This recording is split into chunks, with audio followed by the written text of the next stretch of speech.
Chapter 373. How is Sir Eel's condition? It's nothing serious, but he looks fatigued. I think he can't properly rest when I'm there, so I made sure he was lying down and then left. Kishir walked ahead without hesitation, answering Nathan Zuckerman's question as he waited outside the lodging. Though he wore a habitual smile, Nathan noticed that his eyes were more subdued than usual and chose not to ask further. Have those from Paleta arrived in Tainu? Where are they now? They are on standby near the mansion, ready to come whenever you call, but Shudan wishes to see you as soon as possible. Time is precious not only for them. It will be difficult today, so tell them to come tomorrow. What's the current situation in Tainu? Since the city gates reopened and the square's entrance restrictions were lifted, things have been as usual. The Tainu knights and soldiers are not very cooperative, but that seems to be handled well by cavalry, so we don't think we need to intervene. Has any other information come from the place where the Star of Nagran lingered? No, I'm sorry. There is nothing to be sorry for. It's natural that tracking those who have hidden a village within the Great Serene Forest for over a year is difficult.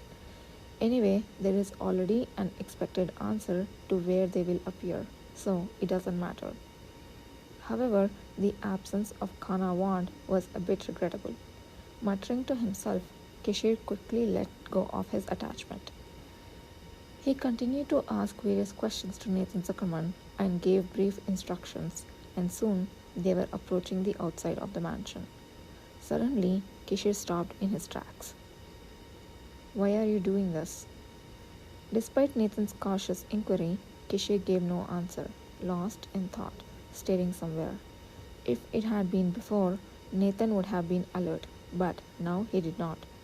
He quietly stood behind and waited for his lord to emerge from contemplation. Kishir had changed slightly since spending time in the Great Serene Forest than planned. He would process work quickly but occasionally stop as he was now lost in deep thought. His keen senses, honed from a long time at the bottom, still told Nathan Zuckerman much, even after obtaining a power that no one in the world needed to fear. According to those senses, Kishir's sudden deep thoughts were mostly related to Yudir El. His lord's attitude towards that man had crossed a line since what had happened in the Great Serene Forest. His behavior in Tainu afterward went without saying. Nathan felt an indescribable feeling hidden behind frivolous yet meticulous actions that most people didn't find strange. Yet the reason he didn't intervene was not simply because he judged it to be beyond his level.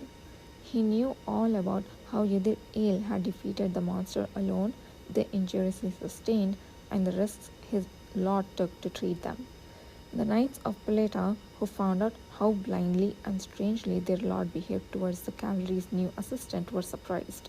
But Nathan Zuckerman's surprise was a bit special. He had been somewhat at a loss on how to treat Yudir El since then. For someone who always acted with clear standards, there had never been a more difficult time. Nathan? Finally, Kishir called his adjutant's name. Yes? Have you ever disliked receiving praise from me? Taken aback by the unexpected question, Nathan was rarely frustrated, but seen lowering his head, expressionless. There was none. Yeah, usually that's the case. Then, what's the criteria, I wonder? The last words were almost inaudible, but not enough to deceive the swordmaster's ears.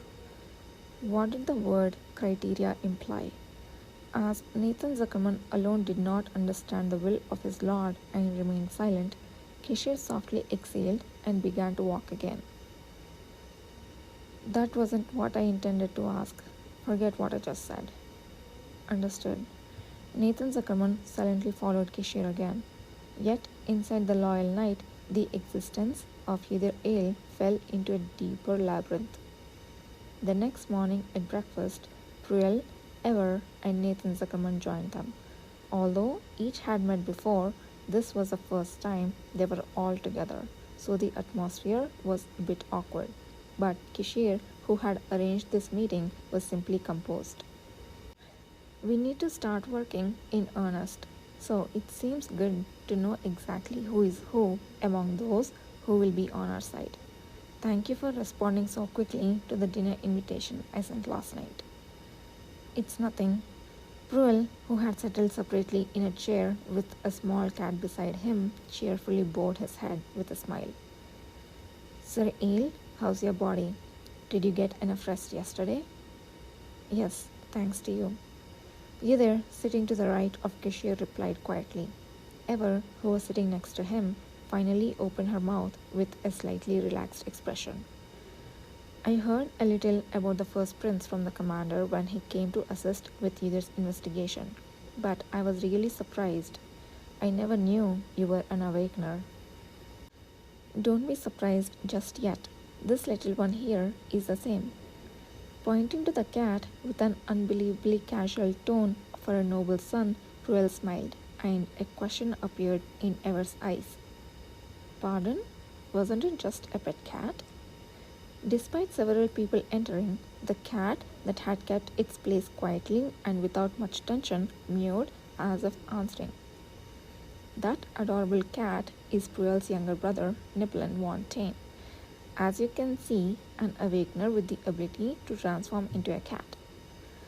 Ever, who had been wearing an expression that she couldn't resist the cuteness of the cat since she first saw it, was deeply shocked. Originally, it's afraid of people, but after confirming that it's not very afraid of fellow awakeners, we decided to take care of it. Prince Pruel is soon to return to the capital. Pardon? His Highness and Sir Ale know that Neplin is human, but I asked earlier for some more trustworthy people. When we tried it this time, Neplin seemed fine even in the presence of many cavalry members. I thought it might be an unreasonable request, but I'm grateful you kindly accepted. Pruel stroked the little head of the cat and bowed his head in gratitude. Yidhir recalled Pruel, who had been with the cat when he returned from spending a night in jail, and thought he knew when the test had been. Ever repeated with the word pardon several times, but after hearing Pruel and Kishir's explanations, she seemed to finally accept Neplin's true identity. Nathan Zuckerman, who found himself seated farthest from the cat, seemed content with understanding why and showed no particular reaction. Then, today, at this gathering, we will discuss to some extent the upcoming operation, announced Kishir, changing the topic and turning his head towards Pruel. Prince Pruel brought some rather interesting news this morning. Ah, yes. Pruel, lifting his head, spoke with a smiling face. I believe you already know about the upcoming auction, but I have heard that at the same time, Baron Wilhelm is planning to host a charity party. That information was conveyed to me last night.